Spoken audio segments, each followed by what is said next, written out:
Well, hello, everyone, distinguished guests, ladies and gentlemen. I would like to welcome you all to Unheard Stories, wherever you are around the world. I am Loubna Hassanieh, joining you from Southern California. It is with great pleasure that I introduce to you my guest, Dr. Ralph Chami, who is at the forefront of the development of a new generation of financial markets that would help us transition to a nature-based economy. Dr. Chami travels the world to raise awareness of the importance of a thriving nature. He's originally from Joun, a Lebanese village nestled between Mount Lebanon and Sidon in the south. Dr. Chami was only 15 years old when he entered the American University of Beirut. At the age of 18, he embarked on a ship sailing out of the port of Beirut, eager to explore the world and chase his dreams. He received his Ph.D. in economics from the Johns Hopkins University. Dr. Chami served as a consultant for the World Bank. He's a visiting professor in the Department of Economics at Williams College in Williamstown, Massachusetts, and a senior advisor for nature finance, as well as for Euro-Mediterranean Economist Association, International Whaling Commission, Blue Boat Initiative, Geneva Marco Labs, Ocean US, and several others. Dr. Chami held a 25-year-long career at the IMF. He was awarded the IMF Operational Excellence for executing his work as a mission chief in multiple fragile states in both the African and Asian continents. He also served as assistant director at different divisions of the IMF's Institute for Capacity Development. Dr. Chami is CEO and co-founder of Blue Green Future based in Virginia, where he works with world governments, indigenous peoples, and local communities, as well as with civil society organizations to build nature-positive, sustainable future. He also co-founded Rebalance Earth out of London, which serves as an initiative and a movement of people for people. He has tens of publications on fragile states, macroeconomics, and remittances, among other topics.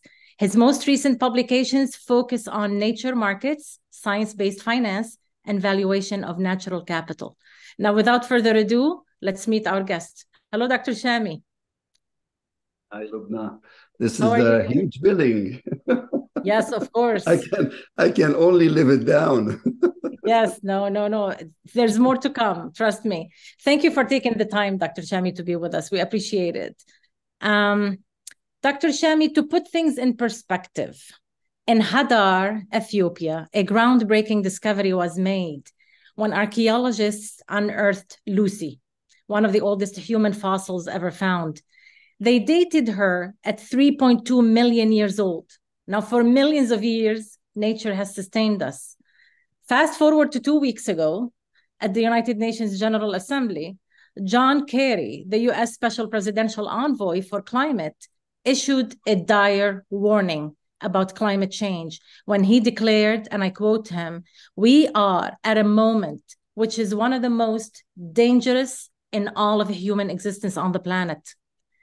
Dr. Chami, the world was different just 200 years ago. The cycle of nature was more predictable. How did we get to this point?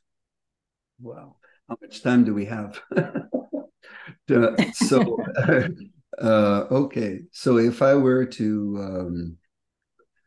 say my opinion, how we ended up where we are right now, I believe it started about the 1500s. When the Age of Enlightenment, if you like, the late 17th century into the 18th century, there is this presumption, I don't know on what is based, and you can go back to the work of John Calvin, Francis Bacon, John Locke, and others. There's this belief that somehow nature, there are two fundamental assumptions that were made at that point in time, which I think they were detrimental. One was that nature was infinite, and you can find it clearly in the work of Calvin, and that nature was here to serve us, and that was in the work of Bacon, among others. So the Age of Enlightenment, it started, if you like, with the Cartesian paradigm, Descartes. Descartes, in his effort to give primacy to the mind, managed to divorce the mind from the body. and to divorce humans from nature. With these two assumptions of infinite nature, and that we are the masters of nature, and that the animals, when I mention nature, I'm talking about animals, flora and fauna, blue and green, okay? That somehow nature is there to serve us. Then we embarked on nature. If you truly believe that nature is infinite, that means you can cut, kill, destroy with impunity. Now, what happened, and that's really started in the 1500s, and then you got the Industrial Revolution. So if nature doesn't really matter because nature is always there, then what you should focus on is just growth, because you don't have to worry about nature. So nature was taken out of the equation. Our relationship with nature up until then had been actually a quite I would say, balanced relationship. And you can still find it when you visit and work with indigenous people who maintain that relationship. We, on the other hand, divorced ourselves from nature. And what it did, it gave us the sense that we can grow at the expense of nature. And so the industrial juggernaut basically was giving us a limited proof that that is so. So we focused on growth and at the expense of nature. And then you get the economic paradigm that came out of that, which basically said, which has a very good relationship, if you like, with the dead nature, but very bad relationship with the living nature. So we went from growing our own food and livestock to using machines and using intensive animal farming. And all that is very polluting, right? It puts massive amounts of carbon dioxide into the atmosphere. Right. Well, if you believe nature is infinite, that means you can pollute with impunity. Yes. And you can pollute, you can destroy the ocean. You can throw everything in the ocean. Anything that lives in the ocean, you can cut it off, either use it for oil or use it for food. You can destroy trees. You can do all of this because nature is infinite. By definition, that means no matter what you do, it's always there. What we're finding out now is that nature is not infinite. It's really finite. And it's boomeranging back to us in terms of climate change. Climate and nature are two sides of the same coin, which is a living system. Yeah. And you know, I mean, there are many ways of explaining it. And throughout this conversation, you will see me coming back to it in different terminologies. But basically, nature is a living system, and we have not treated it as such. We are very good at dealing with the dead nature, right? But we are not good at all in understanding and integrating what it means to live in harmony with the living nature. That's the crux of the problem. Yes. So we really need to acknowledge that a thriving nature is essential, right? For the economy, and embed nature's laws into the economic equation. Yes. And unfortunately, I mean, just simply because part of my work is I work with indigenous people, and you don't have to explain that to them. Nature talks to them. They talk to nature. They have a very healthy relationship with nature. We are the ones who have lost our way, and we really need to come home. What Kerry is saying, and he's not the only one, scientists are saying we need to come home fast, quickly, while we still have the time to remedy some of the mistakes that we have inflicted upon ourselves and on these innocent creatures that are the result of our own actions. Yes. Well, to put some numbers to what we're talking about, the carbon dioxide concentration today is 50% higher than what it was in 1750, just, not far back in time. And that goes way beyond the natural changes that have happened over the last 800,000 years. That's catastrophic. Right. And like you said, the biodiversity is at stake, right? Just think about more recently the Canadian fires. Just the fires in Canada itself bellowed back up into the atmosphere. I was looking at some estimates, about 8 billion tons of carbon dioxide. Wow. Imagine. So it's not that we are losing nature and we're losing biodiversity. We're losing the existing nature's resilience to the climate change. So what's happening is nature itself, that used to be able to basically maintain that balance, is losing its ability to help us fight climate change. And if forests become net positive, net emitters of carbon dioxide, then the game is over. Exactly. So Canadian forests are just another example that nature's resilience to the changes that are coming is at stake here. So it's not just about losing the forest or the animals, it is whatever is existing is losing its ability to help us fight climate change. By the Yes. way, as far as carbon is concerned, we're not creating carbon. What we have an endowment of carbon from the time of when this earth was created, and it was the equilibrium that existed back then allowed life to take hold as we know it today. But we managed to do is to disturb that equilibrium. Mm-hmm. We took carbon that was in the ground, in the ocean, in this, and we bellowed it back up into the atmosphere.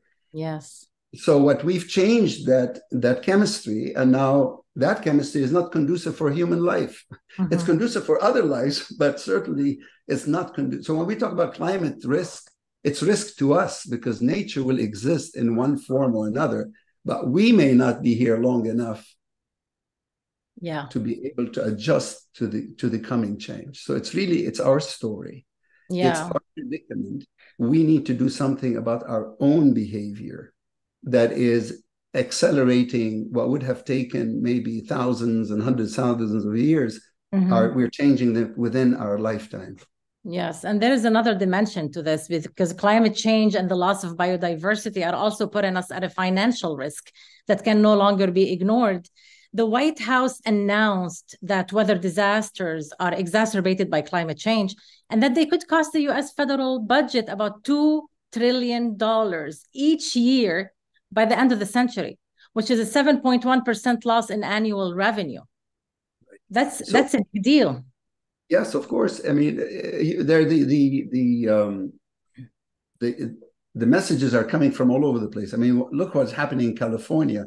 You have big insurance companies that are moving out of the real estate area, and they're no longer willing to insure. You're in California, so you're hearing Fires, about yes, yes. when you have big players saying, "I am not going to insure any new homes." Imagine what happens to the real estate market in that area where the insurance companies have moved out. So imagine yourself now, you want to buy a house, you have to get insurance. You can't get insurance.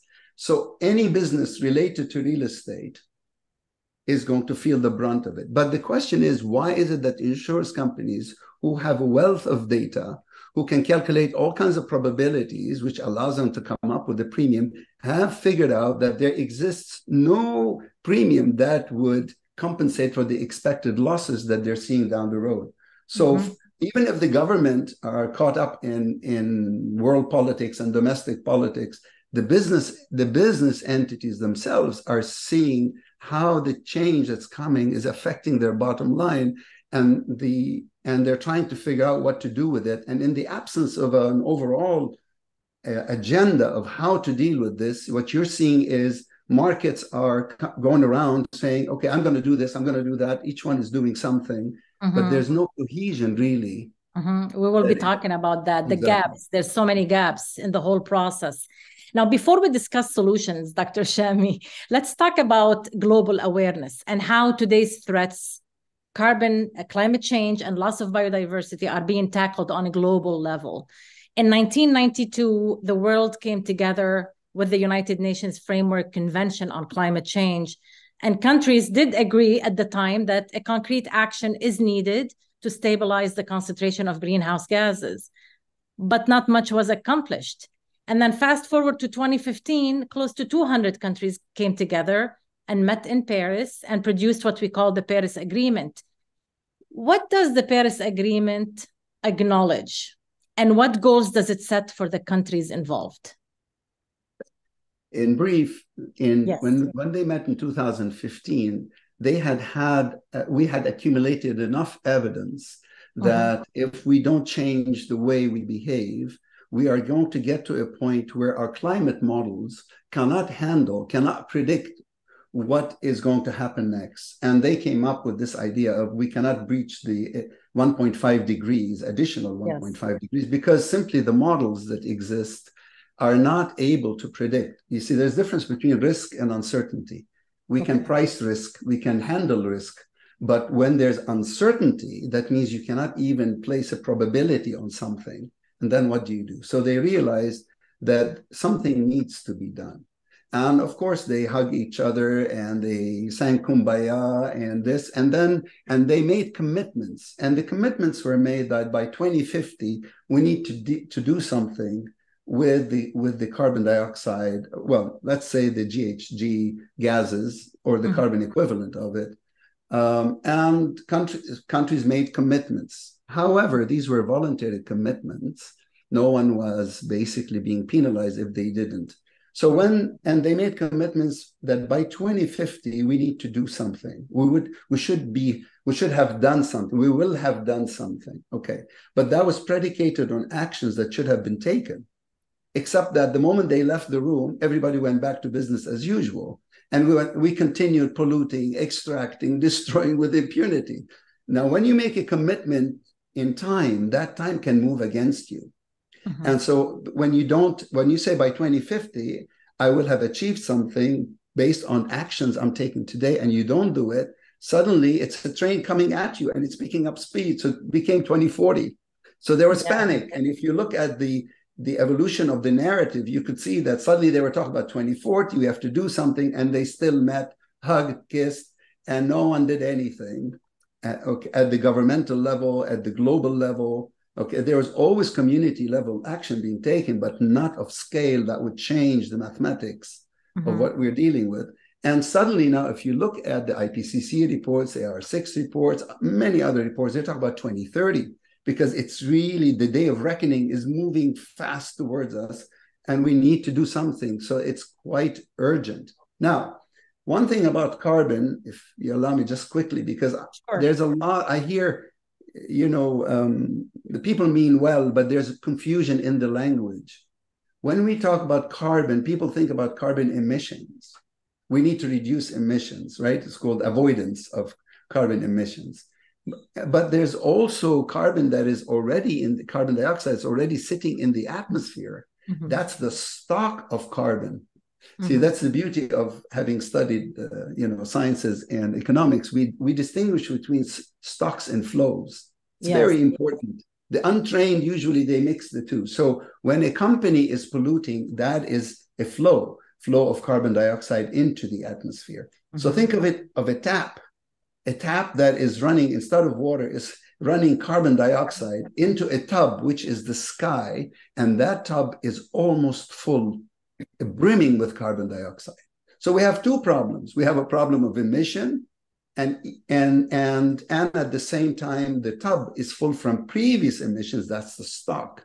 So which means what? Which means even if we turned off all of the taps today, it's not going to help that much. It's not going to help, because the earth is still heating up from the tub that is full of carbon dioxide. So we need two actions. We need to stop the emissions, and we need to drain the tub. The two actions have to be taken. And when I read the literature, because I'm in it myself, I see all kinds of mistakes, people confusing stocks with flows, issues of greenwashing. It's only because there's no policy clarity at the level that is expected in order for individuals, in order for businesses, governments to understand what they're dealing with, and then figuring out what are the tools that I need in order to effectively deal with the issues that we're facing. To basically understand the urgency of the matter, right? Yeah, but because we can play games with each other, but you cannot play games with nature. Nature is saying, whether you're prepared or not, I'm coming at you. I'm moving on. You may choose, you may choose to say, well, I don't care. That's fine, but that's on you. The change is coming. Question is, you cannot cut corners with nature. You cannot fool nature. We can try to fool each other. I don't know why we do it, but we can try that. But nature is honest broker. It's saying, you're not acting as, basically what nature is saying, you are acting as if you don't belong to this home from which you came, and this home for which you're going to end up. But you're acting as if some alien, that you're looking at me, you're looking at your home and saying, I don't like this place, right? We keep sending rockets into, I don't know where. We should spend that money on Earth, on this beautiful I agree with you. That we were given. 100%. When somebody gives you a gift, you're supposed to grow that gift, not give it back diminished. This is what we've done. We were given this beautiful gift that was constructed for us with love. Yeah. And look what we've done with it. Yeah. Shame on us. Yes. That is the arrogance that is still at play, despite all the rhetoric that you hear. Loubna, if I may call you Loubna, because you're also Dr. Hassanieh, please call me Ralph. Okay. We need humbleness. We need wisdom. We need adults in the room. We need to stop talking and start acting. And we know what we have to do. So why are we wasting time? You just echoed my thoughts. Thank you so much. Thank you, Dr. Chami. When we talk about 1.5 degrees Celsius, which is the threshold of the average global temperature rise that we should not reach, how does that translate into carbon dioxide concentration? What are we talking about? How to give us an idea? Well, so without getting too much into the arithmetic, which will tune off some of your listeners, the 1.5 is simply a kind of like an agreement that we should not really breach the additional 1.5, simply because at the time, the models that we have for predicting what will happen cannot handle beyond 1.5. And there's some documents I can refer you to where you could see how the models beyond 1.5, it becomes a jump. It's not a continuous change. Mm-hmm. And the models cannot, they will give you some very strange results. Okay. If you end up with 2%, 3%, simply, and we're starting to see some of that evidence as we speak.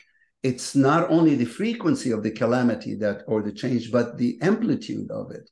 So what is going to really affect us is the volatility with which these things are, the frequency, which cannot be predicted. Well, if you cannot predict something, how can you prepare for it? That is a problem that we are facing. And then the severity of it when it happens, we cannot predict that. And so that's where the 1.5 is. Now, the carbon dioxide, there's a carbon budget. There's a whole website. You can go and see what the carbon budget is supposed to be. But again, even if today we somehow miraculously decided that we need to stop all emissions in the world, zero, we still have a problem of the stock of carbon dioxide in the atmosphere. And the only way to suck some of that or most of it from the atmosphere is our home. Our mother has been around us, looking after us from time immemorial. Nature is saying, if you come back to me, I will look after you as I've been looking after you since time immemorial. And you just have to allow me, give me a chance to help you. You cannot continue to cut me down, destroy me, pollute me, and think that somehow your technology is going to solve the problem. Because I bump into people all the time who somehow, it's like a belief system. They believe that technology is going to solve the problem. I'm like, based on what? Yeah. Meaning, from an economics point of view, they think that the technology can replace nature, that somehow that curve, we call it in economics the isoquant, where you can move technology from nature to high tech. A dear friend of mine calls nature earth tech. Let's call it earth tech. Okay, earth tech versus high tech is just a matter of which is cheaper. Really? Where do you come up with that? What evidence do you have that machines are going to solve the problem? Suppose that even you allow that. I'm not saying there's no room for high technology, but this belief based on very little evidence that somehow technology is going to solve the problem scares me, because that means that I don't have to worry about looking after nature. Mm. You see? Because all I need is this carbon capture machine. Miraculously is going to grab all that carbon. Mm. How is it powered? I don't know, but somehow they think it can be powered maybe by solar. It'll grab all that carbon and pump it back into the ground.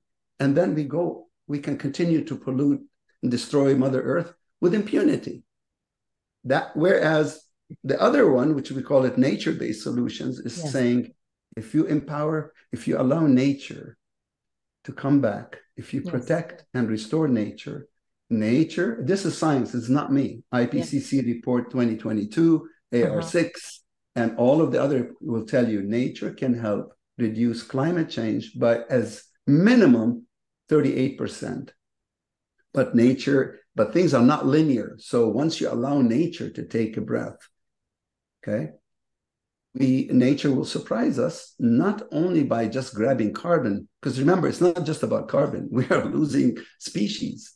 Yes. We are losing the system.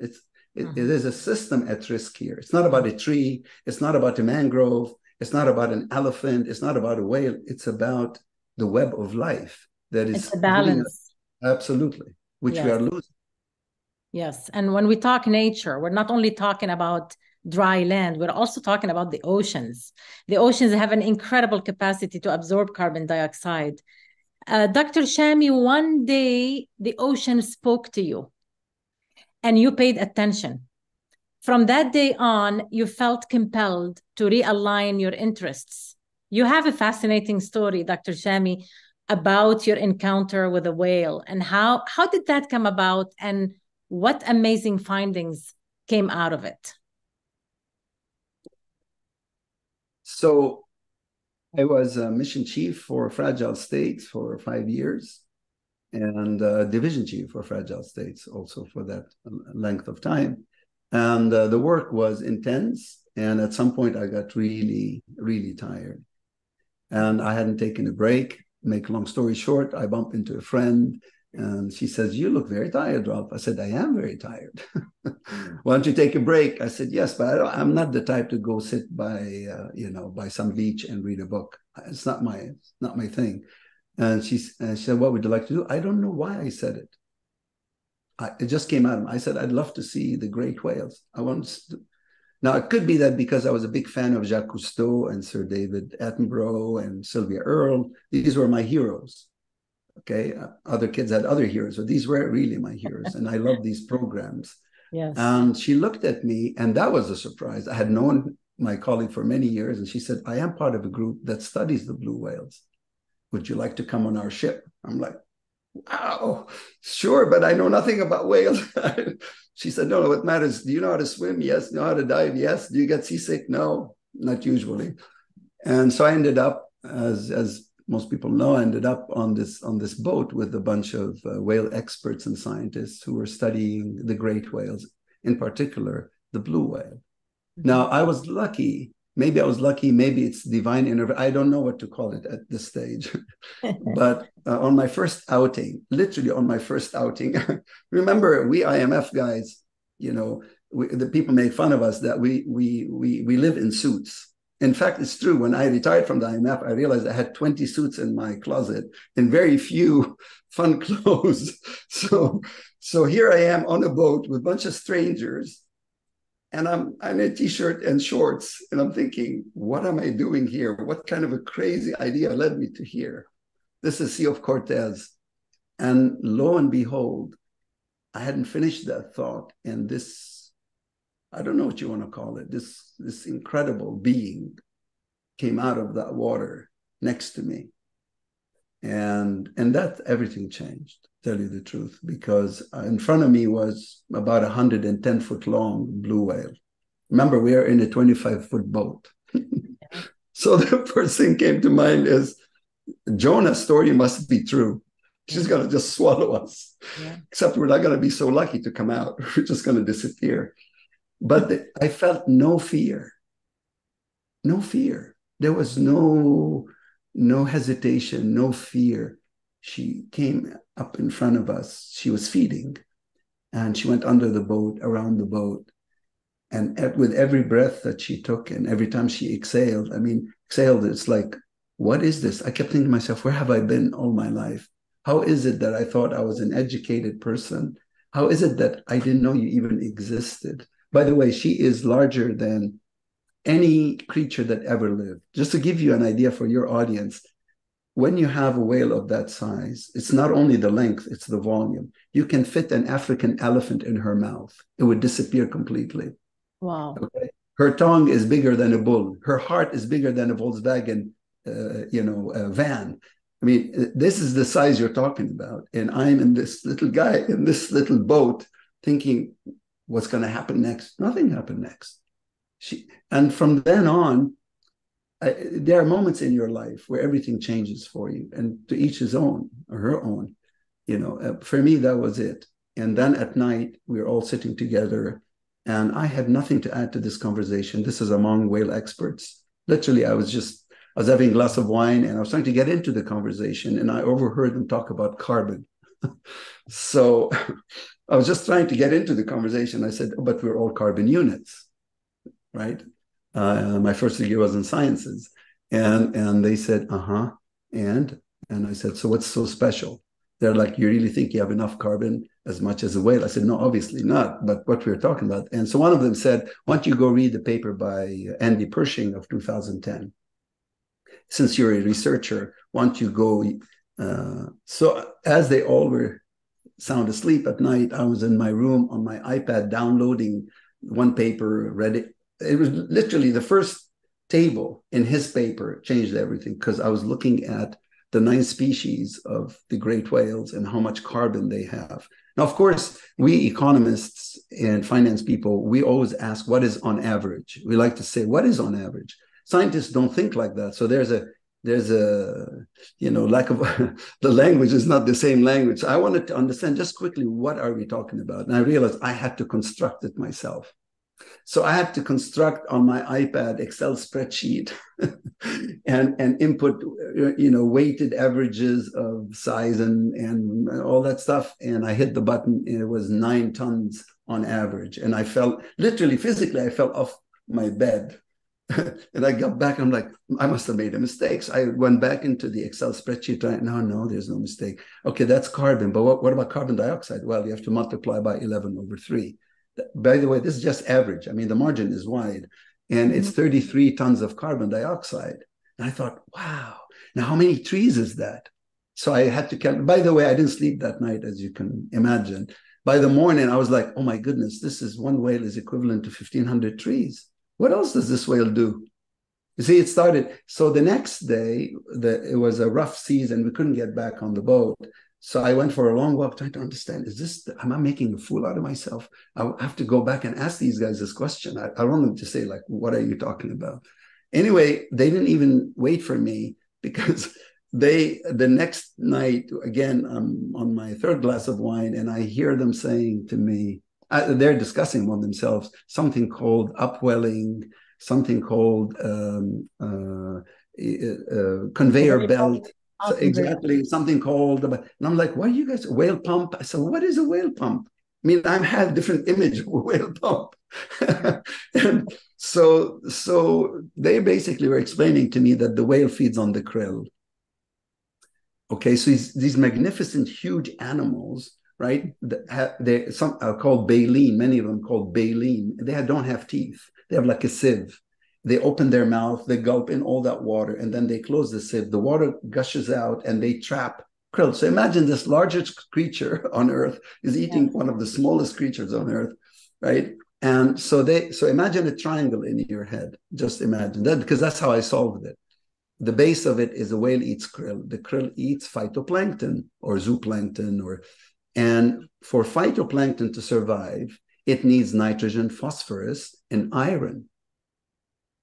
And okay, where are you going to find this? So I remember from my science days that, you have runoff of rivers that bring nutrients into the ocean. You have wind movements. But if you're in the Southern Ocean, exactly, what are you talking about? So I was like, because they asked me this as a puzzle, and I said, I'm sorry, I can't figure it. They said it's in the poop of the whale.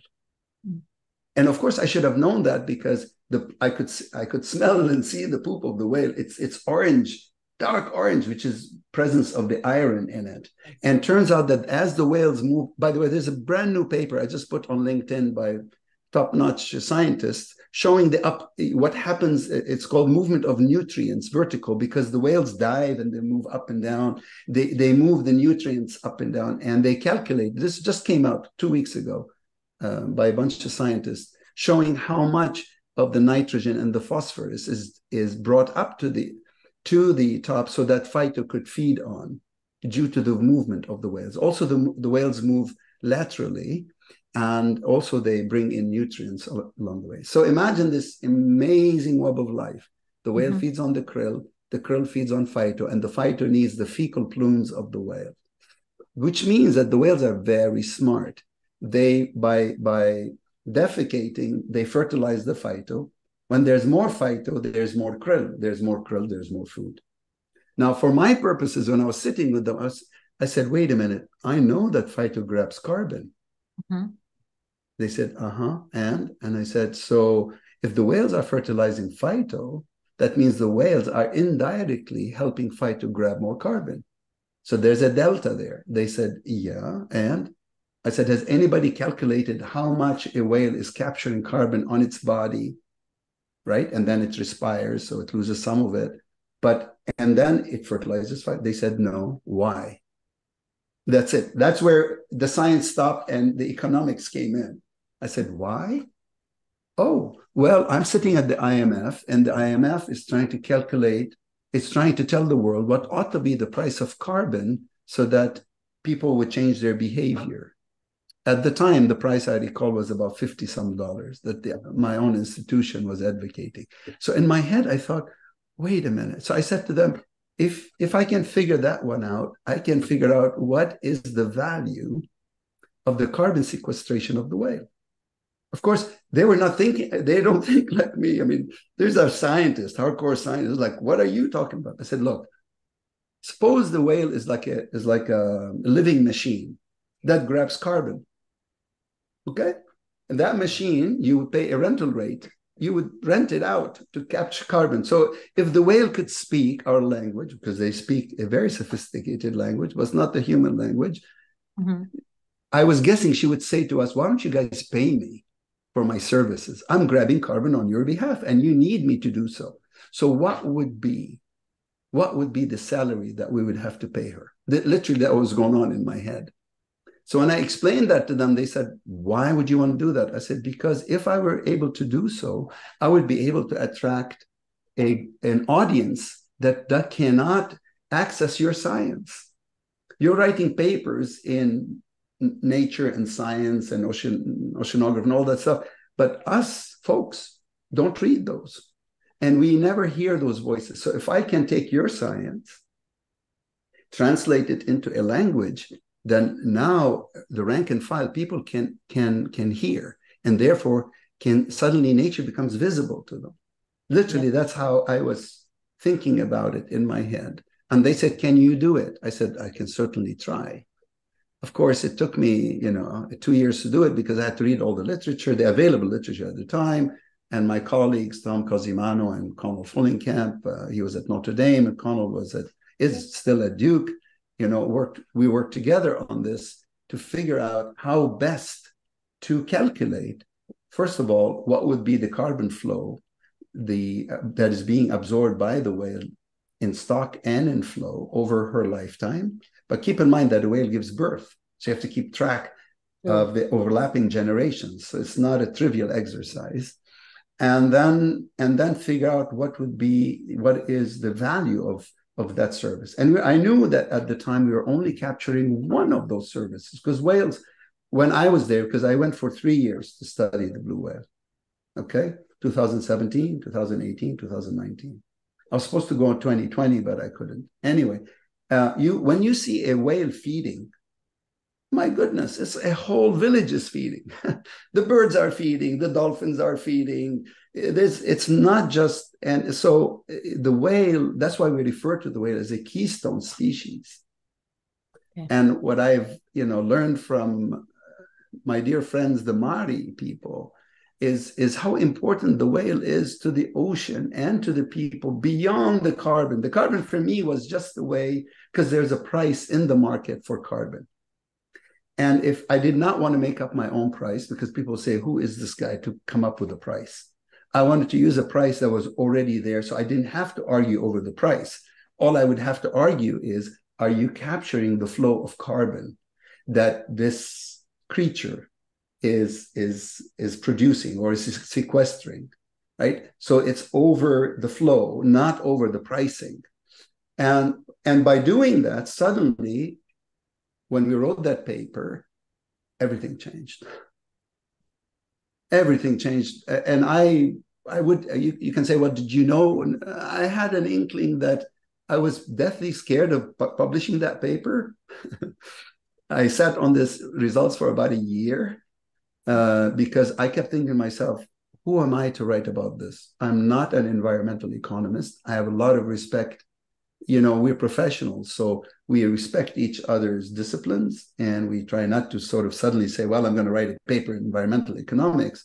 But I thought the story was so compelling to tell someone who lives in a landlocked country that you may never see a whale in your life. You might not even care for a whale, but that whale is saving you.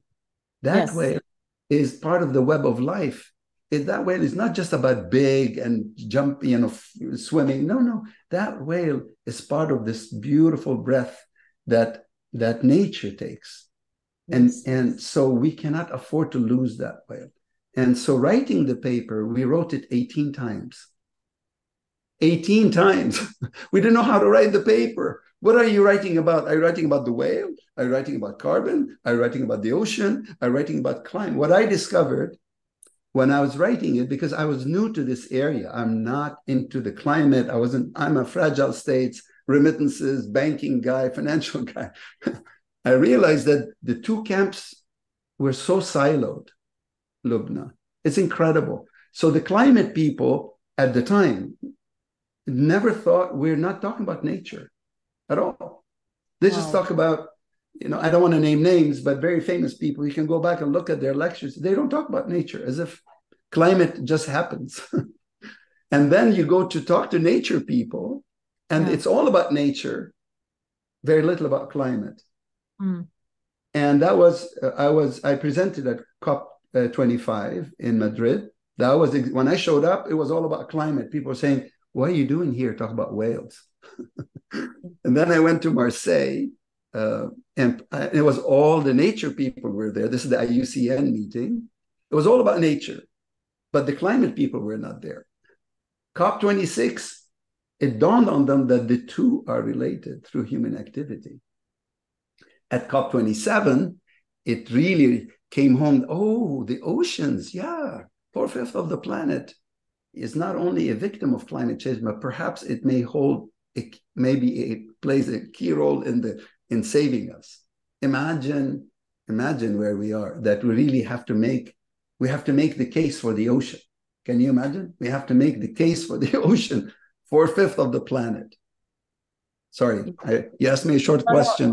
As we get into more and more details in the specific subject we're good at, it seems like we get disconnected from everything else, which is not good. Yeah, it's a siloed approach. It's the siloed approach. I'm guilty of it myself as a professional economist, but I'm atoning for my guilt, okay? When you see the light, you don't dwell in darkness. It's incumbent on you, when you see the light, to do something about it. So when I saw the light, my light, each one has their own light. My light in 2017, I thought, my mom did not raise me to be a witness to a crime. I will not be a witness. And at that point in time, when the work started, is when I realized with my colleagues that there's something to be done, and I'm not waiting for anybody to do it. Maybe no one will pay attention to me. It doesn't matter, but it brings me such joy and comfort and peace of mind and hope. It's a message of hope that I have. Yes, I know what we're facing, but but we are also quite resilient and innovative species. So, but we've focused mostly on destructive behavior, and not all of us. That's why when you look at the literature now, everybody's coming back to the indigenous people. Everybody else is coming back because they didn't lose their way. We are the ones who lost our way. And we need to reach out, because they've been reaching out to us all along saying, we can help you. So now we have to read it in the literature before we believe it. Now you read literature, and we need to seek the wisdom. We really needed that. We couldn't figure it out on our own. Anyway, it's never too late. Yes. Well, you delivered at the UN General Assembly. You helped make history, right? Can you tell us what happened with the Maori tribe? Yeah. Okay. So the Maori people, and I'm not doing justice to, to the beauty and the complexity of their relationship, but for the purpose of your audience, nature speaks to them and they speak to nature. They don't see, there's no separation between them and nature. See, look at how we behave. We think we know what's best, and so we impose our will on nature, right? We know what's best. Well, the forest needs to be thinned. Who told you so? Did the forest tell you that? No, we decided this is forest management. The Maori people and indigenous people have this continuous conversation with nature. And the Maori in particular view themselves as guardians of the ocean. And the whale is their ancestor. So imagine how beautiful this continuous conversation that they have. They have not lost it. And yet they are victims to the actions that we have taken in terms of hurting nature and the ocean and flora and fauna, green and blue. So they're trying to protect the whales as they migrate from the Arctic through their waters, through the South Pacific. And I know there are many people trying to protect the whales, but keep in mind, just allow me a second, when we wrote the 2019 paper, we highlighted two issues. One is, what does the whale do beyond just looking beautiful in terms of krill impact, fish impact, and carbon? But the other thing that turned out is that, wait a minute, that same whale, that same humpback, let's say, visits your country, helps to capture carbon for you, increase the krill stock, increase the fish stock, and then she moves to another country in that water, neighboring country, and does the same thing. Imagine. So she is, to me, in my language, she's a gift giver. She's giving gifts unconditionally, because she doesn't care what country it is. She doesn't care what race it is. She doesn't care if you're rich or poor. She's giving you all these wonderful gifts as she's moving along our waters, right? So my colleagues and I, as we were writing the paper, we said, wait a minute, that's like a public good, because that's a definition, but it's an international public good because she's moving through the waters of countries. So in 2019, we called the whale an international public good. We were using economic jargon. In reality, she is probably the greatest gift giver of all. Because when I was a kid, my mom would say, you want a present on Christmas? I say, yes. Well, you cannot be naughty because Santa is watching you. Remember the song? He sees you if you're sleeping, So even Santa has conditions for giving you a gift. Are you being naughty? Are you sleeping early? Where's the whale? There are no conditions. The only thing she's asking you is, would you allow me to come through your water? I mean, would you allow me and my family just to continue living our life, living for ourselves? And by allowing you to do so, here are the gifts that you're going to get. The gift of life. That is all in the Maori philosophy. So to protect something that doesn't belong to you, what must you do? That was so what they came up with is to say we love the whale, it's all talk. And that talk doesn't help because the whales are dying even as we speak. Even as you and I are conversing, there's a ship, there's a net, there's seismic testing, there's pollution that is killing a beautiful creature who means no harm, who's trying to help us continue to live our life. So how would you help them? The idea that they came up with is, why not confer personhood on the whale? Now, why would you want to do that? Well, first of all, is there a precedent to it? Yes. In Costa Rica, they conferred personhood on bees because they realized without bees, there's no pollination. They're dead. Okay. In Panama, they conferred personhood on leatherback turtle, on sea turtles, because sea turtles play a key role in the seagrass and in maintaining the jellyfish population, all that stuff. Even in New Zealand itself, they conferred personhood on a river. Now, why is that important? Because when you confer personhood, the person, the creature that is now a person, is endowed immediately with rights, right of free living, right for decent living, right of protection, and it imposes on us responsibilities towards that person or that creature or that entity. So it was a way, so the Māori leadership decided, it was blessed by their king, and it was a historical day for them to say, we would like the world to support us in conferring personhood on the whale. Okay, and of course, I was there when I was privy to that decision. So when I was on stage, I said, well, since the whale is going to be a person, why not?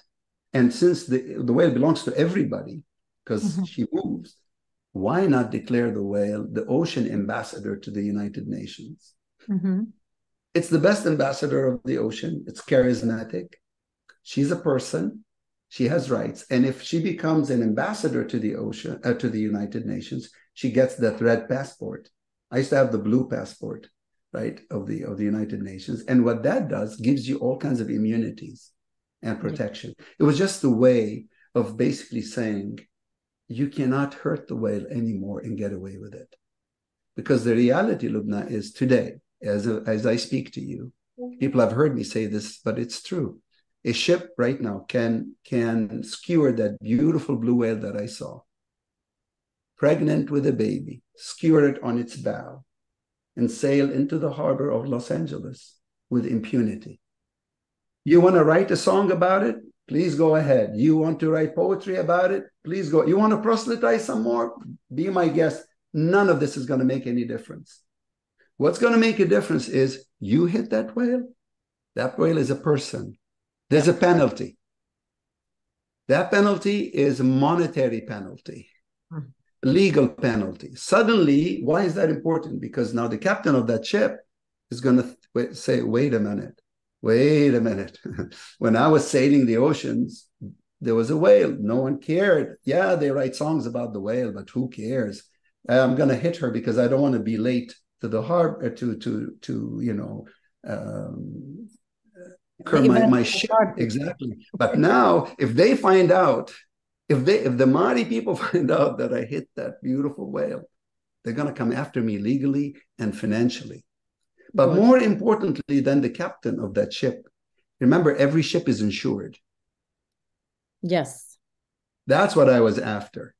That's what the Māori are. They've designed this brilliant idea, is that you engage the markets. It's a market solution because the insurance company that insures the ship is going to say, wait a minute, when we insured you, there was no person or asset in the water worth $3 million, right? And now if you hit that whale and the Māori people find out, they come after you, then who's going to pay the $3 million? You or me, Lloyd's of London or AXA, right? Insurance.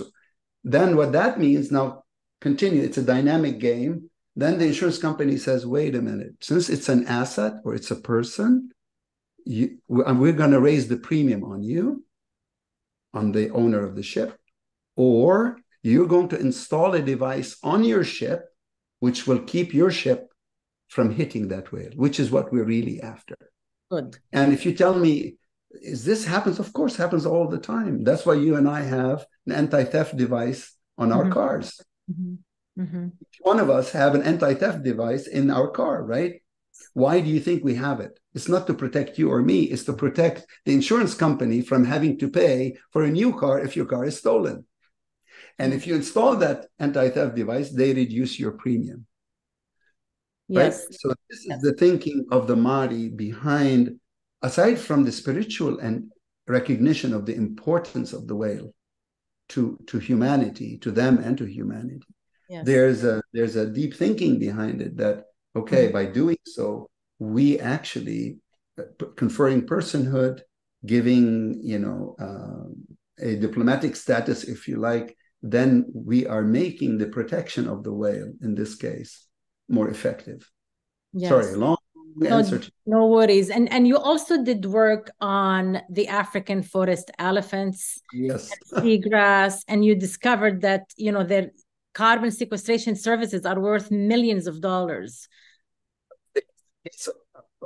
So when we did the work on the whales, one day I was at the IMF and I get a phone call, and this gentleman with an Italian accent says to me, "I'm a scientist in Paris lab, and you're working on the whale, but I've discovered," meaning him, discovered that the forest elephants, these are not the savanna elephants, these are the forest elephants, help to sequester carbon in the forest by an additional between 7 and 14%, depending on the concentration of an elephant per square kilometer. Okay? And if the elephants, and by the way, he published that work with his colleagues in Nature Journal, so that you can go to that. That's 2019 Nature Journal, Fabio Berzaghi and colleagues. So he said to me, but those elephants are dying because they are not the savanna elephants. They are not the ones that the tourists go to see. They are their cousins, and they're hidden. They are the forest engineers. They not only help to sequester carbon, by the way, you know how they do it? It's really, really interesting. So the elephants, like us, they have taste buds, and they like to eat plants that are low in fiber, high in protein. You're the scientist. Low in fiber, high in protein. What they leave alone are plants that are high in fiber and high in carbon.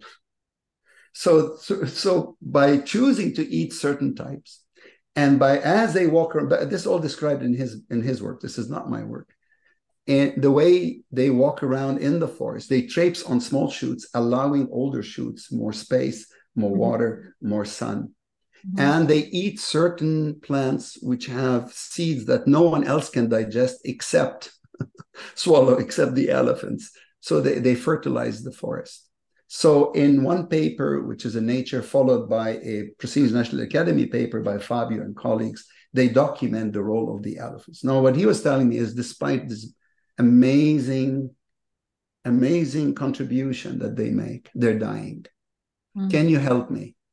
And I said to him, I don't know anything about elephants. He said, yeah, but you didn't know anything about whales either. And somehow I said, yeah, I worked with the whale scientist on it. He said, well, I'm the scientist. You work with me. We'll create the growth model for how the elephants grow, how they, death rate, survival, blah, blah, blah, how much they help to sequester carbon over 100 years. And then you guys do the finance. And that's what we did. So we asked the same question: what is the value of carbon sequestration by a single elephant over her lifetime, given the fact that it could be male or female, give birth, survival rate, death rate? And we published that work in the Proceedings of the National Academy of Sciences, and then we published a sequel to it in Nature Journal. So if anybody's interested in the mathematics or how we did that, it's all there. Yeah. So when we did that, UNEP came around and said, hey, no one has ever valued the services, market valuation of fauna, of a living system. And you're doing a market approach. I said, yes, because I don't know any other approach. And I'm talking to the markets. They said, can you do the valuation for seagrass? Now, for seagrass, again, we don't know anything about seagrass. We said, we don't know anything about seagrass. Who is the expert? They said, Carlos Duarte, the famous Carlos Duarte. Go read his work. So, of course, when you talk about Carlos Duarte, you talk about someone with over 1,000 publications to his name. Yeah. Okay? I mean, we economists, if you get 80, you've done it. This guy's got 1,000, over 1,000, actually. So we had to call up Carlos and get all 30 of his papers on seagrass. And guess what we discovered? This is science again. That's the beauty of this work. You end up working with, it's cross-disciplinary work, right? So Carlos says, seagrass, unlike mangrove, salt marshes, anything else, grows exponentially for 50 years. Imagine.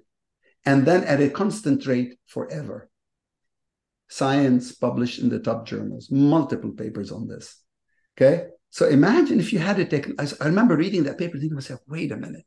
If I had a company that can grow exponentially for 50 years, and then at a constant rate forever, the present value of this company would be more than Apple and Google combined. Yep. So we co-authored with Carlos, again, that's why I call my work science-based finance or economics. The pillar is science. Mm-hmm. So with Carlos, we said, okay, we can do the valuation if you show us the science. So together, and make a long story short, the present value of the flow of carbon that seagrass globally, okay, sequesters is over $1 trillion. Trillion, Loubna, not billion, trillion. Now, and by the way, seagrass does a lot more than carbon. When you have healthy seagrass, as I learned from Carlos and from others, when you have healthy seagrass, you have healthy fish stocks because fish lay their eggs in the seagrass to hide from predators. And the Australian scientists have documented this. If you go to their website, the Great Barrier Reef, there's time series data for any econometrician to run beautiful regressions showing how the seagrass helps to enhance fish stocks. So that's another impact. When you have healthy seagrass, you stave off wave functions. So it's a great defense against flooding. When you have healthy seagrass, it has a knock-on effect on corals because it filters water. So the seagrass provides many more ecosystem services than just carbon sequestration. Why is that important? Because now what you're documenting is a body of evidence that a living nature, living for itself, is not only intrinsically valuable, but that intrinsic value of nature spills over into economic and social value for the rest of humanity. So it does not have to be us versus nature. No, we need to find it gives you now options. I have an option. Wait, because remember, seagrass, I'm guilty of it myself. You go to a resort, you go wade in the water, right? You paid a lot of money and suddenly your feet touch seagrass and you start complaining, oh my God, I'm touching seagrass, God forbid. And what you see are the resort guys early in the morning chopping away the seagrass. This is gold. This is gold. You don't need the tourists. We need awareness. That's what we need. There's an old wisdom says, when you see the light, you don't dwell in darkness. We need information. People need to know. Yes. We know very well what is the value of a dead nature. We have no idea. Science is telling us. That's why science is important. It's telling us what is the value of a living nature. Our economic system, I'm an economist ultimately. Our economic paradigm has a very good relationship with dead nature. I can price a barrel of oil, gas, timber, right? Stuff that I can cut, chop, and sell, dead fish. But if I tell you what is the value of a salmon, you probably think, oh, I had salmon at dinner the other day at this restaurant. I paid $30 for my plate. No. Sylvia, I learned this from Sylvia Earle. What is the value of a salmon frolicking freely in the ocean, living for herself? Is there value to it? And the answer is yes. And if you think I'm making it up, take a look at the new paper by Oswald Schmidt from Yale and his colleagues in Nature Journal, published about a year ago, where they show you the 9 trophic animals, okay, including fish, how much they help in the fight against climate change through carbon sequestration. Amazing. Amazing work. Yeah. Well, Dr. Chami, thank you for all the information you just gave us. Now that you defined a new source of wealth by putting a dollar value to carbon sequestration services of certain animals and plants, how can we develop the capital market around that? So you start with the science. What does the science tell us? Science is telling us a living nature, flora and fauna, green and blue, is incredibly valuable in science. My job and job of others like me is to take that knowledge and translate it through valuation, through other means, the narrative, being honest in the translation, to engage with policymakers, with markets, with well-meaning people, that you can find value, financial value now, in leaving nature alone. Now you're asking me, but how do you make it happen? I was asked that question. I cannot reveal the country, by the premier of a country, who the scientists have informed. They just informed him that his country was sitting on huge amount of seagrass, huge, 30% of the global seagrass. Okay, that's the Bahamas. Yes. Right, and it's published. It's published in Nature Journal. They did a mapping. This is Carlos Duarte and Beneath the Waves scientists. That's pure science. They mapped the seafloor of the Bahamas using tiger sharks, which is really a great story in and of itself, and discovered that the island is sitting on 30% of the total mass of known seagrass in the world. So seagrass captures carbon. So they came to me and they said, what is the value of that? Now, when you want to give value, you're talking about carbon value, carbon valuation of carbon credits. One has to be careful. Under the current rules of the market, there are two ways you can get value for your carbon. It's called additionality.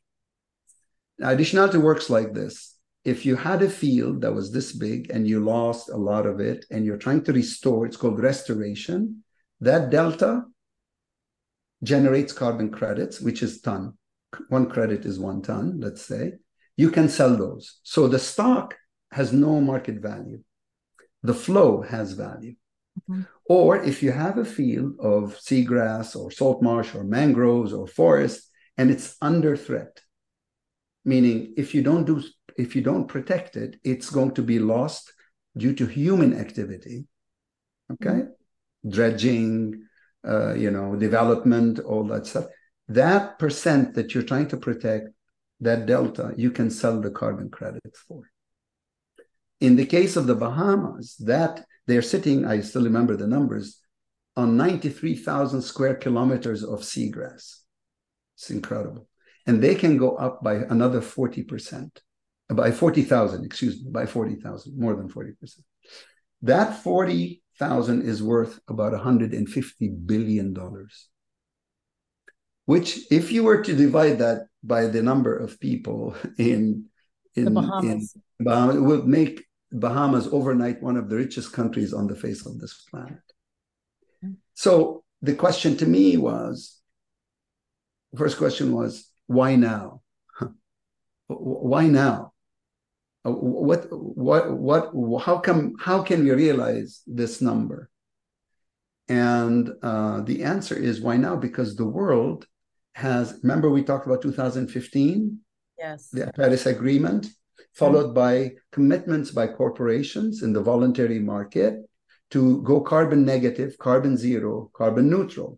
Mm-hmm. So there's that, as an economist, that means there's demand. There's demand for someone to help those companies, those countries, reduce the stock of carbon in the atmosphere by a certain amount. That's where the demand comes from. So the Microsoft, the Google, the Walmart, 1/3 of the top companies now in the world, and it's increasing, they've made commitments to go carbon zero. Net means it's not about just cutting the emissions, it's about reducing the stock. Remember the tub, you need to drain the tub.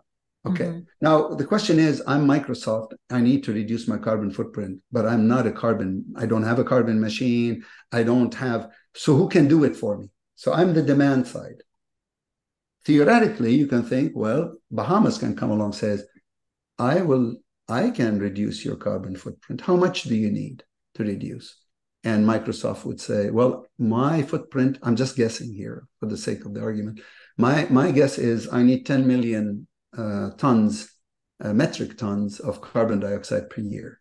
And so can you bring that, sequester that down on my behalf?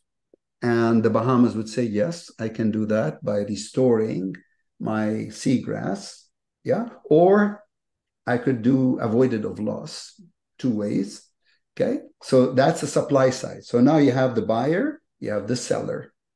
That's how it would work. So what Microsoft would do would pay Bahamas, and Bahamas would replant seagrass on their behalf, such that the seagrass would capture the needed flow of carbon dioxide per year that Microsoft needs. That I'm simplifying some things, but this is basically how the market. But What Microsoft gets is not just the seagrass. By the way, Microsoft does not buy the seagrass. The services of the seagrass. Exactly, the services. So usually my work is predicated on three important principles. My advice to countries, to indigenous people, never sell the underlying, ever.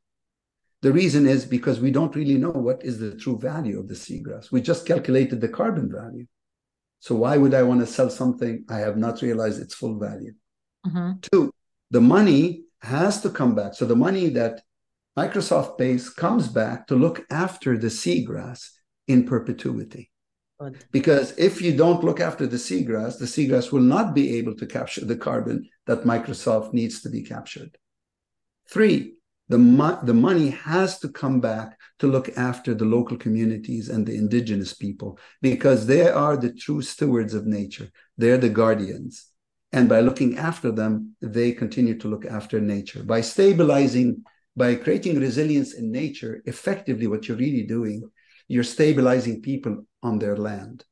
Yep. Because what people forget is a lot of the conflicts that we're observing today, and migration and forced migration of people. People think it started with the conflict, but go back one step, you may find that the cause was a climate change. Either land that is no longer, you can't grow anything on it because it hasn't gotten rain for ages, or there's flooding causing people to have to be on the move, creating displacement within borders or across borders, and creating this domino effect. Anyway, so what Microsoft will be able to say, not only did I reduce my carbon footprint, but I also, by protecting the seagrass, I'm protecting the sea turtles that live on the seagrass, and I'm protecting the tiger sharks that live off feeding on sea turtles. So now I have not only carbon credits, I have biodiversity credits. And by investing in seagrass, I've enhanced fish stocks, so that's food security. I've also, by allowing the seagrass to rejuvenate, I'm helping the Bahamas fight off, waves coming due to the next, invariably, there's going to be a next Dorian, right? A hurricane that's coming, and I'm creating stability for people. And all this investment creates employment opportunities for the local communities. Meaning, if I'm the sustainability officer for Microsoft, I'll be ecstatic, because the narrative is that Microsoft is buying carbon credits, biodiversity credits, cultural credits. If you were to invest in the blue carbon project of the Maori people, in contrast, let's say, to the Bahamas, it's run by them, for them, managed by them. So your money is directly going into the local community, into the indigenous people, and they have a long-term view of things. They think intergenerationally. They look after nature, because that's the way they conduct their business. So everybody gets something. Microsoft gets a lot of credit. The sellers get the money, get the employment, get the stability, get the resilience. Nature thrives because you are investing in a living nature, and we get a better environment. Everybody wins. Everybody wins. This is the new paradigm. Yeah. In a nutshell, rather than describe it to you, I thought I'd give you the example of how we're making it happen. Yes. What you're really saying is we are investing in a living nature. A living nature reciprocates to us with sustainable growth, wealth. And if we invest in indigenous people and we are careful, we make sure that there's shared prosperity, because you can have prosperity, but not necessarily shared. That you have to be by design. We have to design it that way. Thank you so much, Dr. Chami. Well, there is a global debate on the issue of climate justice, basically blaming today's crisis on rich countries' past emissions, arguing that those emissions are putting today's developing countries at a disadvantage. You recently published an article in Frontiers titled "The Price is Not Right." Your findings have huge implications regarding the responsibility for climate mitigation. What is the take-home message from your research? Briefly, please. Yeah. So yes, the price is not right, because I was puzzled with what if we really wanted to fight climate change, what ought to be the price of carbon beyond any political sensitivities? Just as a researcher, I myself wanted, and that project started really when I was still at the IMF, but I finished it when I recently retired. And you'll see for obvious reasons too, because I could name countries and I could name names without worrying about it. Anyway, but the idea was, okay, what would be the price that would really make a difference in changing countries' behavior? Now, why is that important? Because given the level of technology that we have right now, and given the economic model that we practice right now, growth comes at the expense of more pollution. Okay? Now you may tell me, but there's new technology. That's talk. In reality, and notice what happened right after COVID. If you read carefully, as a macroeconomist, I was reading, I was still at the IMF, I was reading what countries want to do, and they're all saying we're going to have to gun up the engine of growth, meaning don't talk to me about pollution. I need to grow because I've been in the doldrums because of what happened in COVID, and I need to grow because I need to feed my people. So that means growth. When you grow, you are going to pollute more. So the exercise in that paper, which we published, basically says, who adds most to the pollution? And in a nutshell, it's whoever is growing faster, adds in a nonlinear way to pollution. So if I grow by 1%, I'm not polluting by 1%. I'm polluting by a lot more than 1%. So when you do that exercise, we reversed it. We said, then what would be the price that would bring you back to a growth that does not add to more pollution, that keeps you within the 1.5? That's the exercise. And we did it per country. And I will just, if there's interest, I'll tell you who the culprits are. Whoever is growing fast is the one that is adding most. Yes. But you have the other side of the equation. Developing countries are saying, well, wait a minute, I am not going to grow like old countries, well-established industrial countries. They're growing very little now. But they committed their crimes way before, when they were growing very fast and they were adding to the pollution. Now you come and tell me that I shouldn't grow that much because I'm adding too much to the pollution. That's where the social justice comes in. This is the issue of loss and damage, right? Yes. And it's a thorny one. How do we deal with this issue? How do we, in the paper, we just highlighted it, but we didn't want to take on more. We just wanted to highlight that the price, the market price that you'd have to pay to keep those countries from growing too much or paying for their pollution. The price of carbon today, by the way, on the European exchange is $100 in the compliance market. In the voluntary market, it's between 0 and 100. The true price ought to be in the thousands. Wow. Which tells you right away that the price cannot be the solution, because it's politically infeasible. It's business-wise infeasible. You put a price of $1,200 a ton, most industries go out of business immediately. Okay, so the exercise was just to show that the expectations of the price of carbon is going to continue to go up. Okay. Now, you may tell me, is there a solution where the price of carbon would be 0? And I said, yes, there are two, to my one is if somehow miraculously we find this incredible technology, and by the way, some heavy hitters in the world have hitched their wagon to that. They think there's this machine that's going to grab all the carbon in the world. If miraculously you find that machine that does not pollute as it's trying to grab carbon, then the price of carbon could go to 0.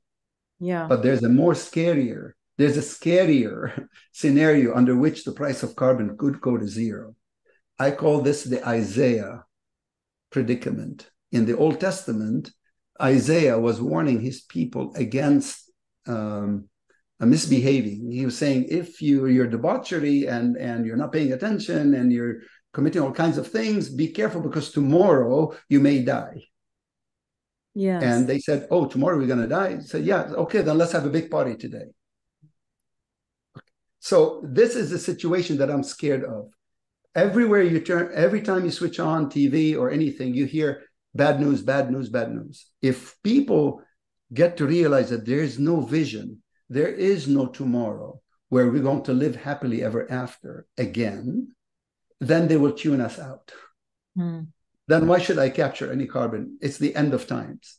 And I hear that all the time. People are telling me, is this the end of times? And I said, no, we are in a predicament and we're going to get ourselves out of it. We need the vision, a realistic vision that tells people, remember Alice in Wonderland?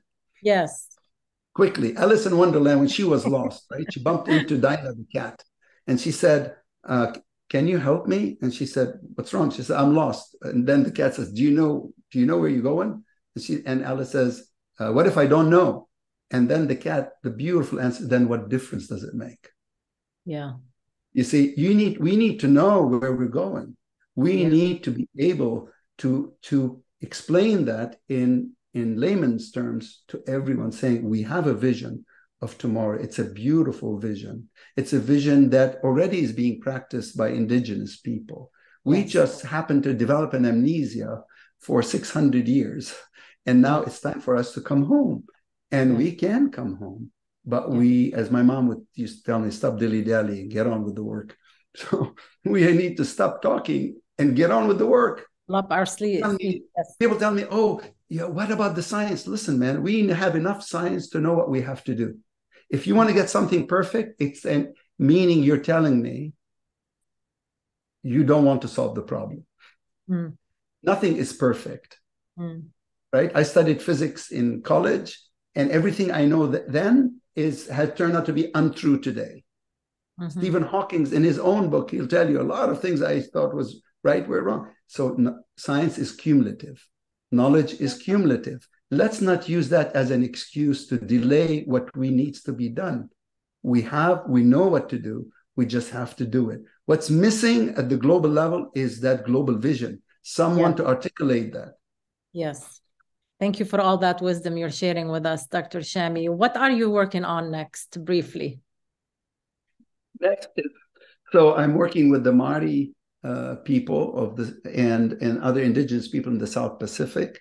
They have, they're victims of climate change. They have nothing to do with it, but they're seeing it. I was invited by them a few months ago. I was in New Zealand. I was a guest of the Māori, and I saw firsthand what's happening to their land.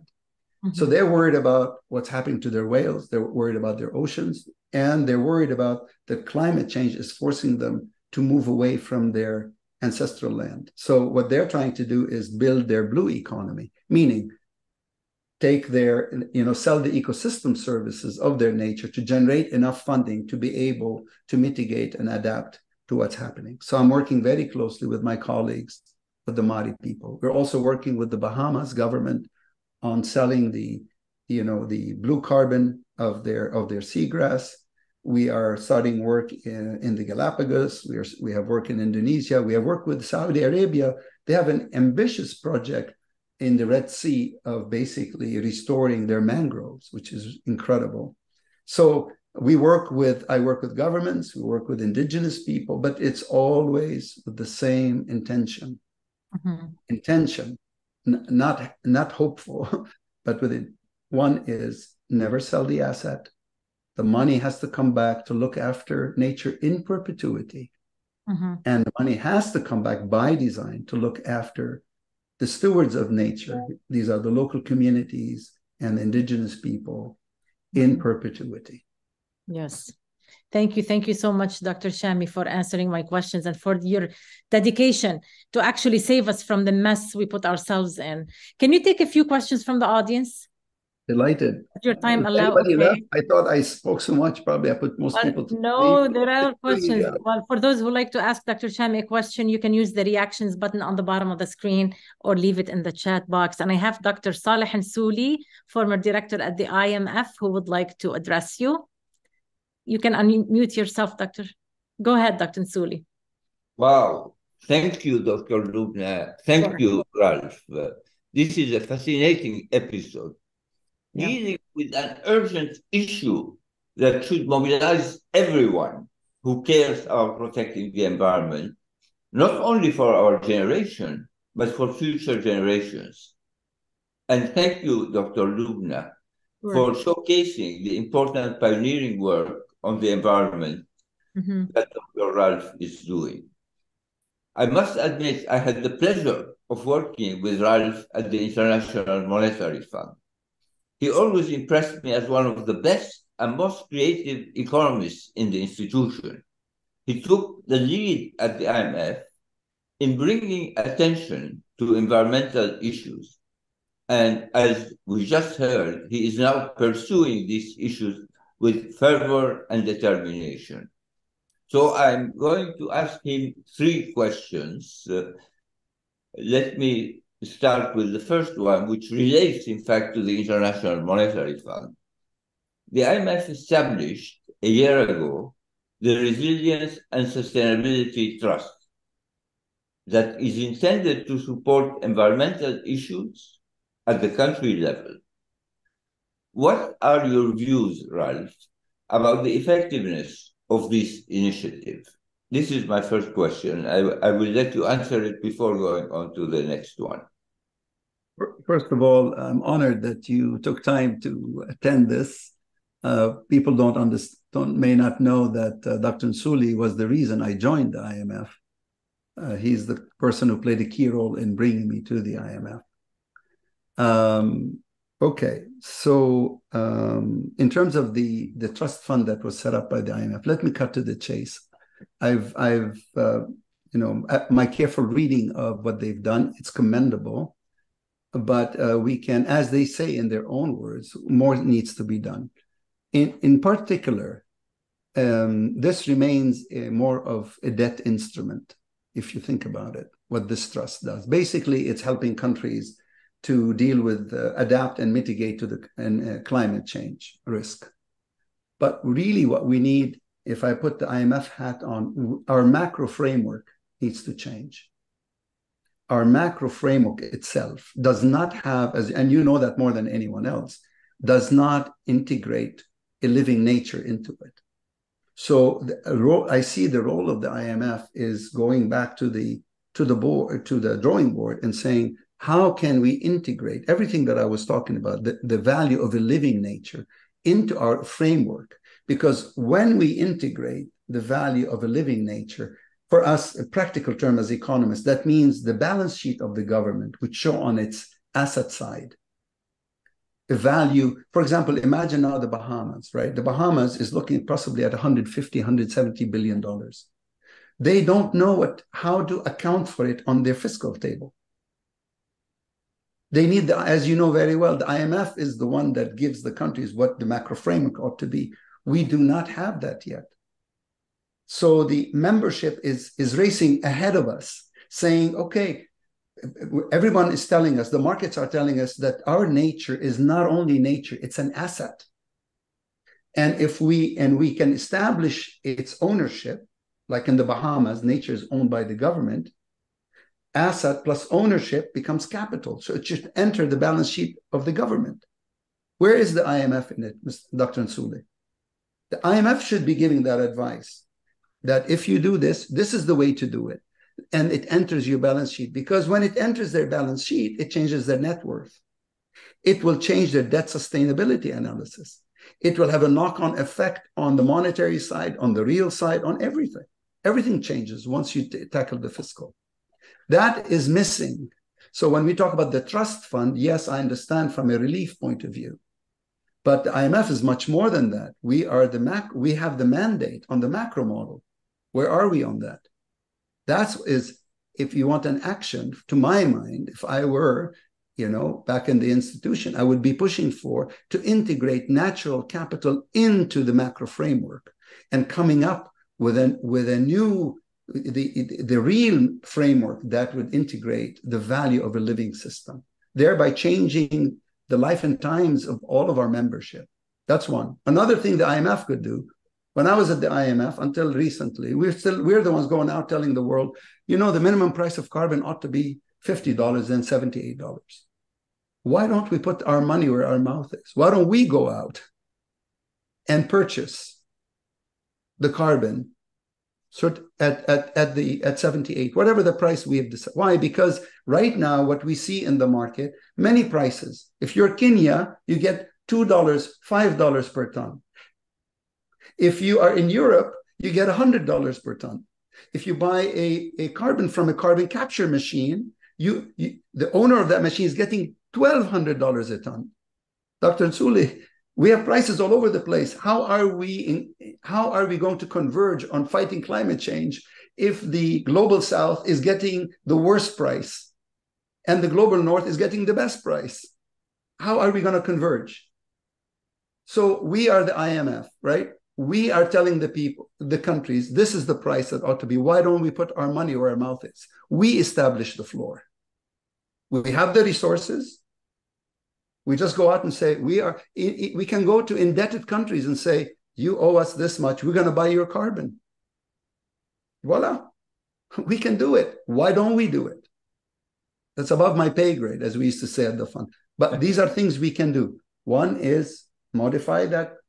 It's highly needed. I am sure that the members are asking the IMF. I know that the Bahamas is asking the IMF, help me with the accounting side. How do I account for natural capital in my balance sheet, my fiscal table? They will have, once you start there, as you know very well, the whole macro picture changes. Yeah. And we can do it. So these are my answers to your difficult question. Well, thank you, Ralph. I think you really have clarified the limitations, if you want, of each institution working separately. And this brings me to the second question I have for you. We have a hodgepodge of a multitude of environmental initiatives. Should there not be a World Environmental Organization that will have a mandate to deal with environmental issues at both the country level and the global level, instead of having all these different initiatives which are not even integrated into each other, as you pointed out on the side of the IMF? Indeed. In fact, if I can just describe where we are right now, as I said, there is no harmonization at the global level. It's badly needed. So you have regions, you have the European, right, the ECB and others who are coming up with their own rules and regulations. You have the US doing its own rules of regulation. Within the US, you have the market coming up with its own principles. There's the Integrity Forum, there's the Task Force on Nature Markets, this and that. Now as economists, with apologies to the non-economists here, let's think about it a bit. Climate is a global bad, or fighting climate is a global good. We know from the first welfare theorem in economics, when you have a public good, you cannot leave it to the markets. Right. We know the answer. And that's why you're asking me this question, because I know you know it. So I'm just putting your question in a statement. This is a global bad or a global good, depending where you end up. How do you leave it to individuals and to countries to figure it out on their own? They will never figure it out. We know that from our own training. Then the question becomes, so what should happen? We need to harmonize. And there are many examples when the countries got together, when they thought there is an issue. The ozone layer is one. That's one. When the countries stepped in, there's one. Another one is when we realized that I'm well trained in the banking side. If you recall the Basel Accord, the Basel Accord was an accord in 1987 among the OECD countries that we cannot allow banks to play games such that they put the global payment system, which is a global good in a sense, public good, at risk. We are going to set what ought to be the capital, what is the definition of capital, what is the minimum capital, and we leave it to the countries to implement it. We are nowhere near this, Dr. Nsuli. Nowhere near. That is a very important initiative, and I hope you, with all your contacts and your zeal and fervor, that you will push forward so that we have a World Environmental Organization. Now, a number of our of the people attending this episode of Dr. Loubna are from Lebanon. And I want to turn for a moment to Lebanon, because I was thinking that you should be the Minister of Environment in Lebanon. Yeah. So I want to ask you, what are the climate implications of the deteriorating economic conditions in Lebanon, including the impact, and I'm horrified when I think of that, of the electricity generators that are in widespread use? And now, even more importantly, what are the environmental effects on Lebanon of the large-scale camps that house millions of displaced Syrian refugees? Nobody's talking about that. So in the absence of a national plan, right, that is also that's not enough to have a plan. It has to be grassroots. You have to communicate that plan.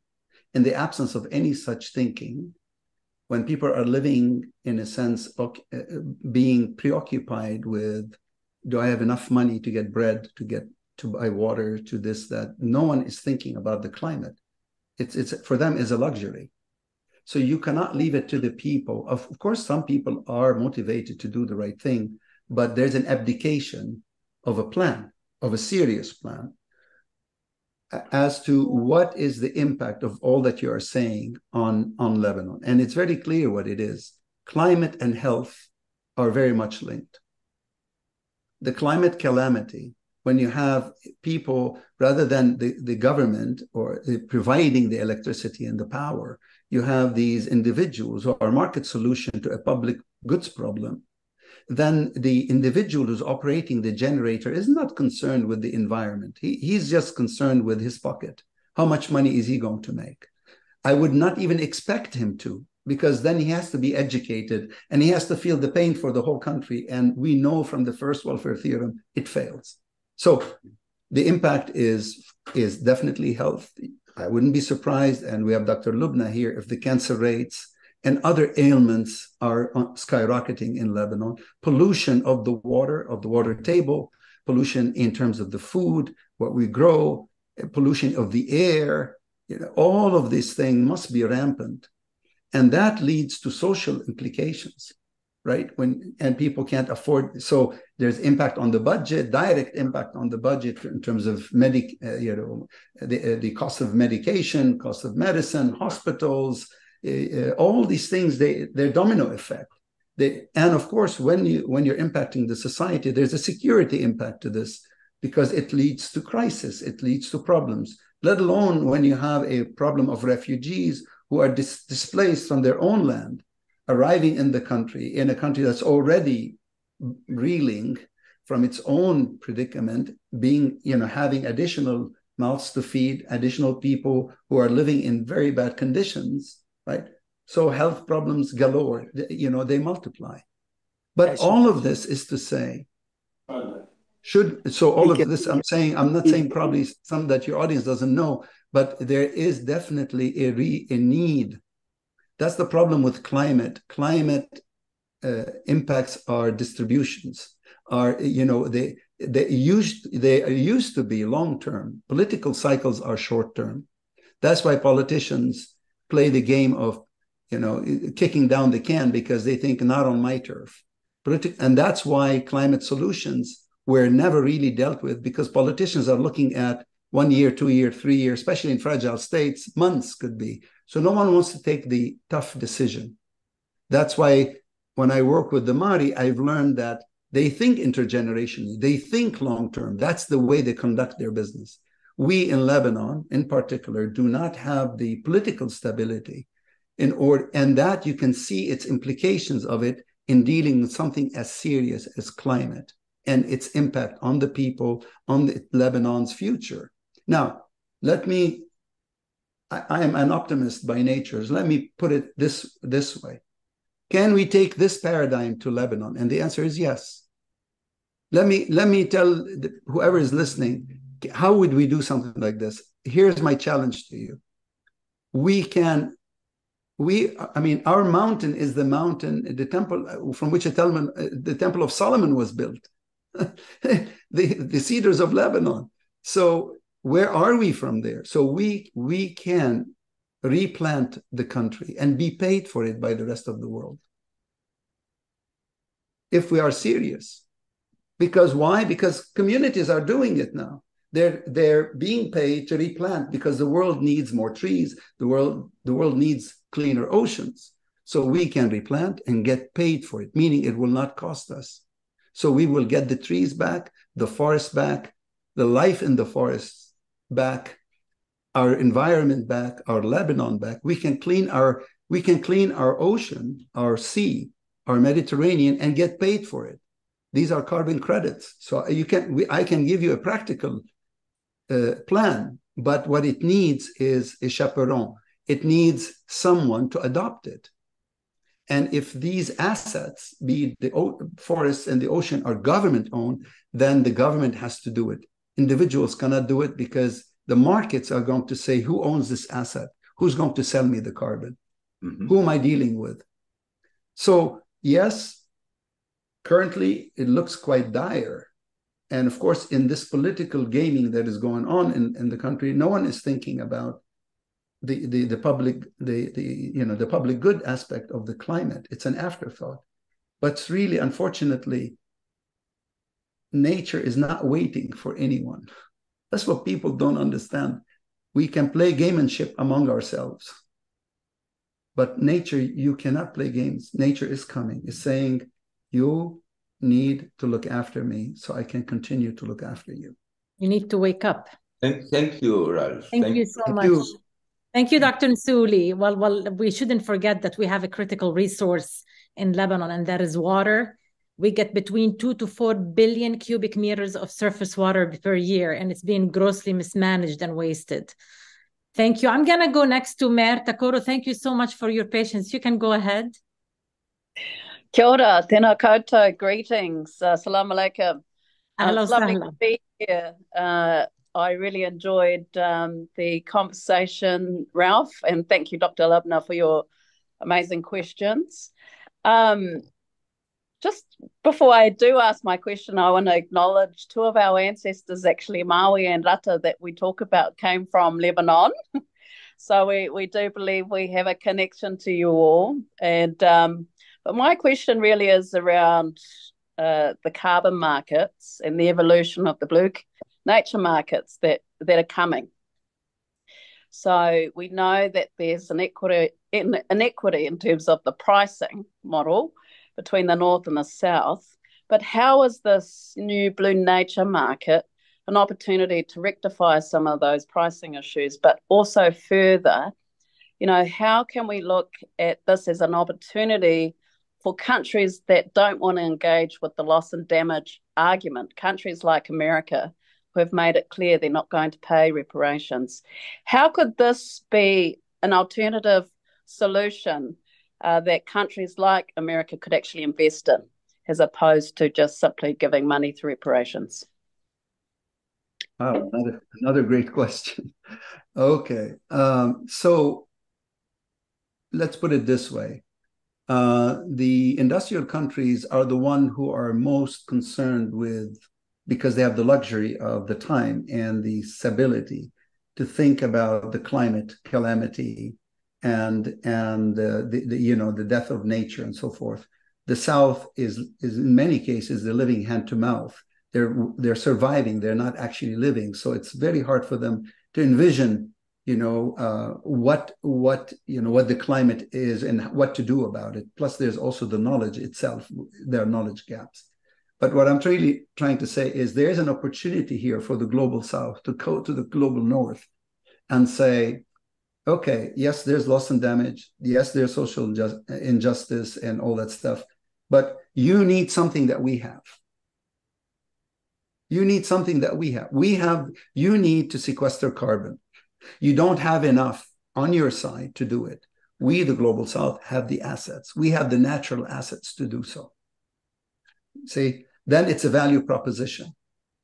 So, and how we arrived here, yes, we know that you're the culprit. We know that it's the past the past emissions that has caused the stock of carbon. Okay, we know that. It's documented. Now, to drain the tub, you need us. In particular, you need the blue natural capital, because the oceans are really the lungs of the planet. That would be a value proposition to the USs of the world and the other industrial countries. So you are going to purchase my carbon, basically. And what's left is you need us, because you don't, even because not enough trees, you can never plant enough trees to deal with the problem. By the way, this is something people should understand. If you plant every inch of land with trees, it's not going to be enough. That's science. That's not my opinion. So you need the ocean. So here we are. We have the ocean. We have the ocean itself. By the way, it's a great carbon sink, but we also have mangrove, seagrass, salt marsh, kelp forest, seaweed, all this stuff. You pay us, we will sequester carbon on your behalf and humanity's behalf. But your question had a second part, is the pricing. I know for a fact that one of the big companies in the world, I will not name it on this, purchased carbon from a carbon capture machine and paid $1,200 a ton. But when a developing country comes to it and says, would you purchase my carbon? They want to pay $5 a ton. That is unacceptable, because a molecule of carbon is a molecule of carbon. What matters, its permanence. And if both can sequester that carbon for over 100 years, why are you paying a difference? So what remains then are the contract between the two, is to understand what's keeping, for example, Google of the world from investing in the blue carbon of a community far away. I'll tell you 4 things from my own experience. One is, can you tell me with some risk adjusted, how much carbon, can you project for me how much your asset will be able to capture over time?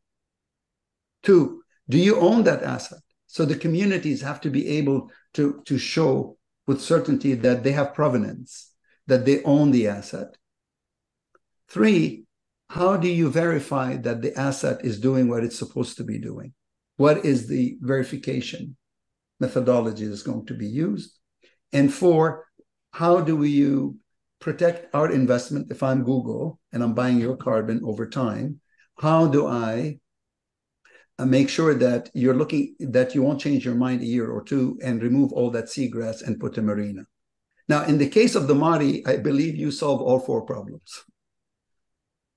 These are general problems that afflict these markets, because this is a nascent market. But to my mind, of what I know of what the Mari and the Hinemoana Halo project is doing, deals with all 4. First of all, indigenous people. I'm not telling you anything you don't know, but this for the sake of you think intergenerationally. So you already think long term. So there is no issue of political cycle versus nature cycle. Equity, you and nature, you have this continuous relationship of nature and you. So the issue of equity, making sure the money comes back to look after, it's your project run by you for you. So you solve many of these issues, and you have the provenance, you have the verification, you have all of these things through the way you actually conduct yourselves and how you live your lives. So for you, it would be a much easier proposition to make, and you should be able to get the top dollar for your carbon. In other countries where there's a government in between the buyer and the recipient, which would be the local communities and indigenous people and asset, there's an issue of verification. Who certifies the certifier, right? Because if I'm Google, I want to make sure my money is going to look after the asset, money is going to look after indigenous or local communities, but there's a government in between. They're getting all that money. So how do I make sure, I don't want to use the words of the government, I need independent verification that that money is getting to where it's supposed to go. In your case, you don't have that, because you are the person, you are the entity with whom the seller or the buyer is dealing directly. It's for you, by you, for you. And you and nature have this beautiful relationship. Did I answer your question? Yes, you did. Yes, you did. And I just want to again reiterate, that the people of Lebanon and the people of Aotearoa, New Zealand, are connected, and that connection is through our oceans. Kia ora. Yeah, thank you. Well, we're going to take one more question from Andrea. Where did you go? Andrea Martins, go ahead. Please unmute yourself. Hello. Hi, Ralph. Thank you for the interesting presentation. I was doing my dissertation on whale carbon, and one of the outstanding questions that remained was about when is it better to choose between a marine protected area and actually focusing on just the blue carbon of one specific thing. Because, for example, the North Atlantic right whale, if we maybe just focus on the carbon, sometimes the number is not big enough. So maybe it would be better a marine protected area. Or, for example, seagrass also, it has so much biodiversity and other things that could be included. When is it better to focus on the marine protected area and not only on the carbon? Wonderful. In fact, your approach is the right approach. It's a systems. What matter is the system. It's always best to think of the overall ecosystem services. The issue that we are facing is when you talk to markets, and I was in the markets, the first question they will ask you is, let's say you have 5 ecosystem services that the whales provide, and they'll tell you, do you have a price for each? And the answer is, I have a price for the carbon because there's a carbon market. Oh, okay, I'll buy that from you. You say, but wait a minute, but the whales do a lot more. And they're going to ask you, do you have a price? If you hesitate, they'll say, come back when you have a price. So what we do, I'm not saying it's a cut and dry like that, but the way we're doing it, we are saying to the markets, hey, when you invest in the whale, we are not selling, by the way, the carbon of the whale. The whale is about protecting the whale, creating a trust fund for the whale. When you are protecting the whale, you will get a lot more than the carbon. See, it's a nuanced argument. Today, we're telling you there's a carbon which has a value, whatever it is, and you're right. The right whale may have a different value than the humpbacks or the blue whales, correct? But the right whales do a lot more than that. So what you're going to do, today you'll get the carbon maybe side if you were to put money into the trust fund. But in the future, we will be able to come back and as science reveals, the direct causality, if you like, not the correlation, we'll be able to come back to you. For example, if we can show that the right whales are enhancing fish stocks where they are, there's a ticket price for fish. So I can calculate for you what the value would be of the impact of the right whales on fish. You see? So now you have carbon and fish stocks. If you tell me, well, Ralph, listen, by having the whales, there's these other benefits, then you and I will sit down and say, okay, let's see, can we create the flow of services? And then we will search where we have a market determined price. Why am I harping on that? Because if you come up with your own price, the markets cannot understand that. Why? Because whoever is buying that service, not the whale, the service, wants to be able to go and trade it somewhere. The other person's going to say, I don't know how to value this. How'd you come up with it? See? So your approach is the right approach, which is we need to think in terms of a systems approach. The marine protected area is a great idea. The issue I have with the way it is right now is there's no bite, meaning if somebody were to do any damage within, there is no penalty. And the markets then do not take it seriously. So the monetary side is not to debase nature it's just to basically say, no, nature is visible. If there is no price, nature is invisible, except to the ones that love nature already, the converts, I call them. We live in a vulgar market system, unfortunately, for now. And what it says is there a number attached to you? If not, you're invisible to me. So you can sing songs, you can write poetry, you can proselytize till 12th hour. The market will not And you can try to tell companies, you should do this. They'll hear you, but they'll go out and then go back to business as usual. Providing that price is not to take away anything from the multitudes of things that whales and other, dolphins and stingrays and everything else that dwells in the ocean provide. It's just that a way of waking up the market system and say, hey, wait. Nature is not invisible. It's visible. It's in front of you. Suddenly you're there. So when we put a price on the flow of services of the whale, it was just to basically say that whale, because there was a price for a dead whale. In Japan, it's $40,000 for a fin whale. Iceland resumed whaling 2 weeks ago, right? They went and butchered. Some guy went and butchered beautiful fin whales, creatures that are helping us to stay alive. Why? Because he has a market for selling whale meat or whale blubber or whale oil. But what is the market for a living and thriving whale? We need that counter argument to be able to change that framing of the conversation. Yeah. So you're right. A right whale may not have enough carbon, or may not even be about carbon. By the way, just to segue, when we did the elephants in Gabon, and I was working with Professor Lee White at the time, the idea was not to sell carbon credits of the elephants, was to sell biodiversity credits,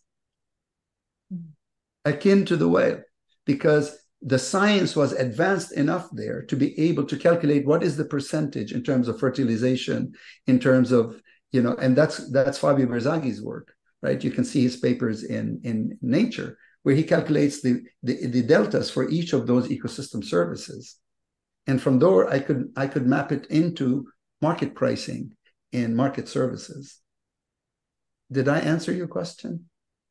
Yes, beautifully. Thank you. Thank you, Andrea, for asking. And this brings us to the end of the conversation. Dr. Chami, is there anything else you'd like to add before I wrap it up? Yes, please call me Ralph. Okay, Ralph. Anything else you'd like to add? No, it's just to say, I'm a big fan of God, I forgot the famous astrophysicist. It'll come to me, who wrote this beautiful essay about the pale blue dot. Yes, Degrassi. Yes. Yeah. Well, he's the mentor of Degrassi. And I know him all the time. His name escapes me right now. I'm going to kick myself after we hang up. Anyway, and so he would always, there's a beautiful essay by him in his own voice called The Pale Blue Dot. If you haven't listened to it, it's gorgeous, where he says, he was working with NASA, and as the spaceship was leaving Earth, he asked NASA for that journey to turn around, take one last picture of the planet. Carl Sagan, bless you. Yeah. Thank you, Catherine. Thank you. Thank you. Carl Sagan. Jeez, yeah. I'm getting old. Okay, so Carl Sagan, so when it took a picture, you can see this pale blue dot in the middle of nowhere. And he wrote a beautiful essay that says, everybody you ever loved, everybody you've ever known, yes, every king, every despot, everybody resides on this pale blue dot. The only home we've ever known. That's in his own words. I'm not doing justice by his words. I invite you to listen to it in his own words. Anyway, I would posthumously, with his permission, I'd like to say the only home we will ever know. We need to look after it. Mm-hmm. I see people worried about, the roofs and the shingles, and are the shingles okay, and changing their roofs and fixing their windows. And this is because if you don't do that, your house is going to leak. Why don't we do some of that for our own planet? Our only home. Why are we treating it as if we don't belong here? Everything, using Carl Sagan's beautiful words, we are of this planet, and to this planet we return. I'm going to leave you with this that I learned from the famous Carlos Duarte. He told me, every human, no matter where they are, whether they're landlocked or by the ocean, every 10 teardrops have 1 milliliter of seawater in it. Yeah, that's beautiful. Whether you're in Nebraska, in Switzerland, landlocked, or you're in Lebanon by the Mediterranean sipping Turkish coffee, okay, every 10 teardrops have 1 milliliter of seawater in it. We are of nature. We need to come back. Nature is telling us, come back and I'll look after you as I've always looked after you. What are we wasting time with? We know what we have to do. Thank you. Thank you. That was beautiful. It's definitely not only our economic system that needs to be revisited, but also our value system. I mean, the way we look at each other, the way we look at nature, how and what we consume, how we eat, how we think. Every aspect of every life on this planet has a tremendous effect on true sustainability. My son, when he was 12, and he graduated from sitting in the back seat to the front seat. One day I was taking him out for a drive, and he looks at me, he says, Papa, he didn't say humanity, he said the world needs more empathy. Yeah. We're getting booster shots for COVID. I suggest we all go to some pharmacy and get a booster shot of empathy. Some of us have a lot more, can maybe trade with others, but we all need a good shot of empathy. I think all wars will stop. All suffering would stop. All chaos. And we would develop a bit more wisdom and being much more humble about what we know and where we belong. Thank you. Put some love in our hearts. Absolutely. Thank you all for joining us. Thank you. I really appreciate it. Today's event will be uploaded to my YouTube channel where you can all watch it and share it freely. Until next time, and stay safe. Thank you. Bye-bye, everyone.